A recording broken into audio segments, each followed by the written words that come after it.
Hello. Hi. My name is Adil और मैं जिमनी को ओवरव्यू देना चाह रहा हूँ। और ये मेरा पहला व्लॉग है और कोई आसपास नहीं है, तो मेरे लिए ना अपार्ट फ्रॉम मोर और अपार्ट फ्रॉम नीलगाय और डियर, थोड़ा सा टेढ़ा, थोड़ा सा मेढ़ा। सूरज मेरे मुंह पे चंद्रमुखी की तरह खोपड़ी चमकती हुई दिखाई नहीं दे रहा, सूरज की तरह इधर है। सो एनीवेज, मैंने जिमनी खरीदी थी इन 2023 जुलाई में एंड मैं 2 साल कंप्लीट करने को आ गया हूँ। एंड मेरी गाड़ी इस समय अबव 60,000 किलोमीटर चल चुकी है। अब 60,000 चलाई है तो ऑब्वियसली थोड़ा सा एक्सपीरियंस तो मेरे पास होगा ही होगा एज़ कम्पेयर टू अदर्स। सबके अपने अलग अलग एक्सपीरियंसेस है, मैं अपने एक्सपीरियंसेस बताऊंगा। सो फार इन जिमनी की सबसे बड़ी जो इशू है वो मारुति ने जो की वो गेम खेल दिया इन टर्म्स ऑफ प्राइसिंग। मेरे को पड़ी थी ऑन रोड 1610। जब मैंने ले ली तो फिर अभी तक कोई रिग्रेट है नहीं, क्योंकि मैंने उसका पूरा फुल यूटिलाइजेशन किया है। प्राइसिंग तो मैंने बता दी। अब दूसरा क्या बनता है? दूसरा है गाड़ी की राइड क्वालिटी, गाड़ी में क्या क्या इश्यूज आए और क्या मुझे पसंद है क्या मुझे नहीं पसंद है इस गाड़ी के साथ। तो बहुत कुछ करा है। अभी मैं इस समय ऑफ रोडिंग वाले सेक्शन में खड़ा हूँ लखनऊ के, जहाँ के सब लोग आते रहते हैं। मैंने भी पहली बार, मैं बहुत दिल खुश हो गया यार। मैंने काफ़ी लोग की वीडियोस भी देखी है, it's very nice as well. Jimny को मैंने घाटा लूप्स का जो शॉर्टकट्स मतलब बहुत लोगों ने किया है। वहाँ पे तो पहाड़ी इलाके में तो काफ़ी एक से एक ऑफ रोडर पड़े हुए हैं। ऑफ रोडिंग तो ऑफ रोडिंग होती होती है। मैंने हाईवे से भी बहुत चलाई है, तभी इतने जाके 60,000 किलोमीटर चले। तो ऑफ रोडिंग में कौन सा 60,000 किलोमीटर चला लेगा यार इतना। तो मतलब अगर आप south to north, north to south अगर 5-6 बार अगर कर दिए तो हो ही जाएगा automatically. With that also comes with a drawback.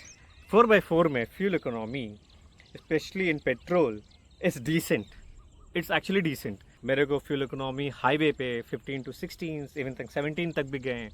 And शहर के अंदर मेरी गाड़ी जो है 11.5 से 12, कभी कभी 10.5 ऐसा हो जाता है, लेकिन 10.5 से नीचे कभी गाड़ी गई नहीं है। कुछ लोग हैं जिसके जो है सिंगल डिजिट में भी एवरेज आता है, पर मेरा नहीं आया अभी तक। तो मैं अपनी गाड़ी की बात कर, it's likeable, that's it, it's likeable. Reliability के मामले में बहुत गाड़ी अच्छी है, there is no issues at all. Car चलती रहे, कोई दिक्कत नहीं है। ऑब्वियसली ट्राइड एंड टेस्टेड है सब जगह। 2018 से इंजन चलता चला आ रहा है, प्लस इंडिया में आके सियाज, ब्रेजा पुरानी वाली और क्या एर्टिगा में लगा हुआ था, तो obviously tried and tested. Oh, इसके स्टॉक टायर्स, सीरियसली सेइंग, इसके stock tyres are not bad. इसके stock tyres are actually really good. But वो पतले हैं एचटी टायर जो है इनके। पर the only problem with the stock tyre is कि ये जल्दी मिलता नहीं है अगर किसी को रिप्लेस कराना। There are lot of people जो ऑफ रोडिंग कार लेने के बाद स्टॉक में ही रहते हैं। दूसरा ये है कि थोड़ा सा एक्सपेंसिव है ये।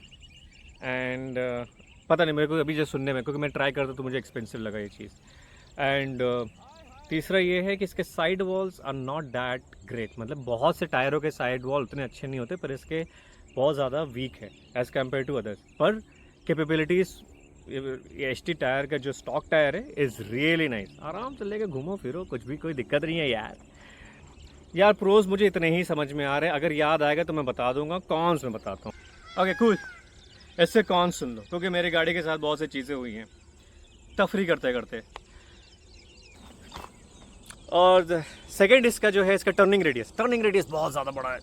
दिक्कत हो जाती है यार कहीं ना कहीं, बहुत सी जगह जगह एरिया पे। पर अदरवाइज इतना कोई प्रॉब्लम तो नहीं दिया, पर इट्स फाइन। बस थोड़ा सा एक्स्ट्रा रिवर्स करना पड़ता है और कुछ नहीं। थर्ड इसका rear seat is not that comfortable as you might think. इतनी भी कंफर्टेबल नहीं जितना आप सोच रहे होंगे, क्योंकि पीछे वैसे भी गाड़ी बहुत हल्की है, तो गाड़ी उछलती भी बहुत अच्छा खासा है। और जब उछलेगी तो ऑब्वियसली दिक्कत तो करेगी। बॉडी रोल है यार, no doubt. Ladder frame chassis है and at the same time boxy design भी है। और अनड्यूलेटेड सर्विस, कहीं भी आएगी तो गाड़ी तो कूदेगी और झूलेगी। ऐसे ऐसे झूलेगी, बहुत जोरों का झूलती है। कभी कभी बहुत डर लग जाता है लेकिन काफ़ी मज़ा आता है, उसी में तो एक्सपीरियंस में मज़ा है यार। और इसका अलाइनमेंट इशू, मैं नंबर ही भूल गया गिनाते कॉन्स का। इसका अलाइनमेंट इशू चेक करना पड़ता है, स्पेशली जब आप ये करा रहे हो तो स्टीयरिंग सेंसर भी अपना चेक कराना, डायग्नोस कराना। It has to be at 0 degree angle, it has to be. जिसका 4 low and 4 high is super cool. हाँ, इससे याद है, बहुत से जिमनी लोगों ने की शिकायत भी आई है, अब मेरी गाड़ी में भी सडनली दिखाई देने लगा है। जो रियर शाफ्ट है उसमें एक रिंग फॉर्मेशन हो रही है जो कि टच हो रही है लाइक यू नो टॉप के लाइक चेसी के. Same thing goes with the king pin. ना किंग पिन अब उनको लगा कि 3 डोर में है, कंट्रीब्यूट कर रहे इतना मनी, तो उधर से पार्ट्स लेके इधर ही आना, थोड़ा बहुत सी चीज़ें उन्होंने मिस कर दी. किंग पिन उनको रिप्लेस करना पड़ा along with the rotor disc. बाकी गाड़ी में थोड़ा सा ऐसा लगता है कि हाँ पावर होना चाहिए, थोड़ा सा पावर होता तो और कुदा देता. पेट्रोल गाड़ी है तो हाई रिविंग इंजन है. एंड कहीं कहीं पे जगह सुनने में आया कि they have change the brake pad too, which is good, पर मैंने नहीं चेंज करा क्योंकि मैंने डिक्सल का लेके रखा हुआ लगा के. वैसे डिक्सल का मुझे कोई ज़्यादा फ़र्क पड़ा नहीं है कि ब्रेकिंग में कितना इफेक्ट आ रहा है. It's the same for me, I don't know why. वैसे ज़्यादा इफेक्ट होना चाहिए था, बस ये कि लॉन्ग रन है इसका, which is nice. So rear door का थोड़ा सा है कि मतलब वो बेसिकली होता नहीं कि ओसीडी किसी को होगी, बंद करो तो धप से आवाज़ आनी चाहिए, धड़ानी नहीं होनी चाहिए. डिग्गी में स्पेस अच्छी खासी है, so you can actually put 2-3 suitcase.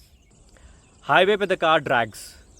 Although मैंने हाईवे पे बहुत ज़्यादा गाड़ी चलाई है अपार्ट फ्रॉम ऑफ रोडिंग, क्योंकि ऑफ रोडिंग भी इंसान कितना रोज़ थोड़ी ना करेगा यार, ये भी तो सोचो.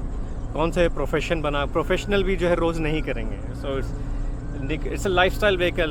वीकेंड में निकल गए या कोई मूड हुआ, अच्छा मौसम हुआ तो लेके निकल गए, देन इट्स फाइन. अदरवाइज़ ये इसको भी तो रोड पे ही चलाना है ना. कार तो वैसे भी रोड पे ही चलेगी और वैसे मतलब कच्चे सड़क पे भी चल सकती है. वेट में है, कूद कूद के निकल जाती है. एक हाई जंप वाली वीडियो मार के दिखाऊंगा, कूदी क्या पूरा ऊपर कुदा दिया, मेरी फटके हाथ में आ गई थी कि बहन चोद ऐसा तो नहीं कि मैं कुछ टायर चला गया, लुंक रॉड फिर से टूट गई है, कुछ समथिंग. एवरीथिंग इज़ सेफ, एकदम जान में जान आई थी. बाद में मैंने अपनी लिंक रॉड चेंज कराई है, जब मैं लद्दाख गया था तो टूट गया था. वारंटी में मैंने अपना रियर सस्पेंशन चेंज किया, उनका रबर गया था, उन्होंने कहा कि सर इस पूरा सस्पेंशन चेंज होगा. मैंने कहा कि भाई वारंटी में है तो आप चेंज करिए. Braking, yes, when you do off roading be very careful. Jimny के brakes is not that effective as you think it should be. And high पहाड़ी इलाकों में भी अगर आप जाते हैं so you need to be very careful. वैसे पहाड़ी इलाकों में बहुत से लोग के ब्रेक में दिक्कत आती है, पर जिमनी में भी आता है. एक तो उनका न्यूमेटिक है और मतलब you know vacuum assisted hydraulic वाले जो है सिस्टम इनके, तो इनके ब्रेक में एक ही चीज़ बताऊंगा कि इनका जो ब्रेक है basically when you driving, engine braking तो इस्तेमाल करो ही करो. कोशिश करो गियर पे देखो कौन से गियर पे हाई. पहाड़ों पर तो तुमको ज़्यादा स्पीड में तो चलानी है नहीं, पर फिर भी. एंड मेक श्योर कि जो है थोड़ा सा 2-3 बार टैप करो ब्रेक के ऊपर and then you apply fully, तब ब्रेक आपका जो है लग जाएगा. एक और चीज़ दिखाता हूँ जो कि सबसे बड़ा इशू है, मुश्किल से 10-15 रुपये का आता है, पर इन चौथी बार मैंने लगाया है. वो है दिस थिंग. इसको कुछ तो बोलते, नाम मैं भूल गया, rain drip something. This is like what 15-20 bucks. ये कभी कभी हाई प्रेशर वॉश है कुछ समथिंग से कस कर रगड़ो तो निकल के आ जाता है, अदरवाइज़ कोई दिक्कत नहीं है. मैंने अपने टायर चेंज कराए हैं, विच इज़ योकोहामा का है जियोलैंडर. आई फील ये पूरा ऑफ रोडिंग के लिए टायर नहीं है, to be honest. This tyre is not actually, it's not that great. It can be, I don't know, I am wrong, बाकी लोग अपना बताया, पर मुझे ये टायर उतना कोई ख़ास नज़र नहीं आया. Easy mean, cool articulation.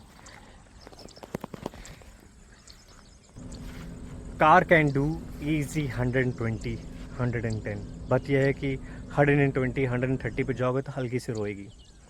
तुमको ये कार लेके दौड़ानी है नहीं, और ना ही तुम इतनी स्पीड तुम चलोगे जो हाईवे जिस तरीके से इंडिया में है एंड जिस तरीके से सिविक सेंस है लोगों के, तो उतना ट्राई मत करना.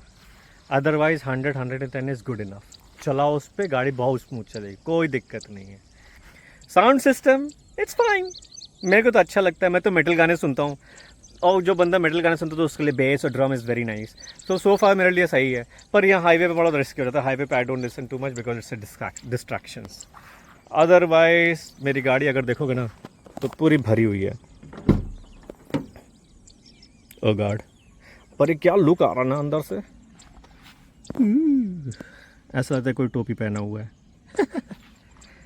भाई जो भी गाड़ी खरीद रहे हो ना, कोशिश करो कि फ्रंट एंड बैक में कैमरा लगवा लो. बहुत सही है. अब मारुति वाले मतलब 2018 से लोग बोलते आ रहे हैं कि कुछ करो इसका, बाहर से ख़रीदना पड़ता है भले ही सस्ता हो, पर हमको क्यों ख़रीदना है इतना पैसा लगाने के बाद. कार लुक सो कूल, क्या कलर आ रहे हैं यार, what do you think? Parts इसके बहुत सस्ते हैं भाई। पार्ट्स में तो बता दो, मैंने बहुत से पार्ट्स चेंज किए हैं। सो मैंने पार्ट्स में इसके पीछे का बैलेंस रॉड आता है विच इज़ लाइक $800। इसका सस्पेंशन जो पीछे चेंज हुआ है which was in warranty for मैंने राइट्स पता किया तो दैट इज़ $3200, 3200 रुपीज़। इसके जो साइड फेंडर्स हैं वो 500-400 ऐसे प्राइसेस में आते हैं। पीछे का रियर बम्पर मैंने एक बार चेंज कराया, 1250 रुपये का है।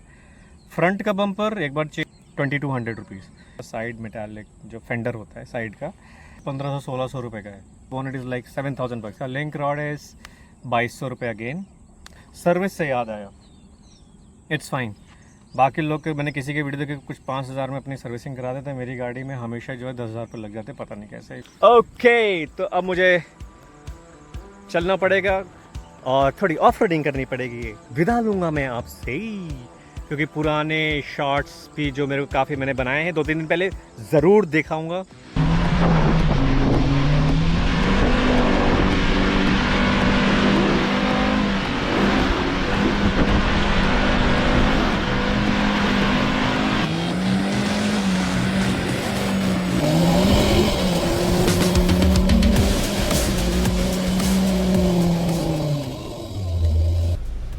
टायर की स्मेल बहुत ज़्यादा आ रही है क्योंकि मैंने व्हील स्पिन की थी, मैंने कुछ घुमाया था, मज़ा आ गया।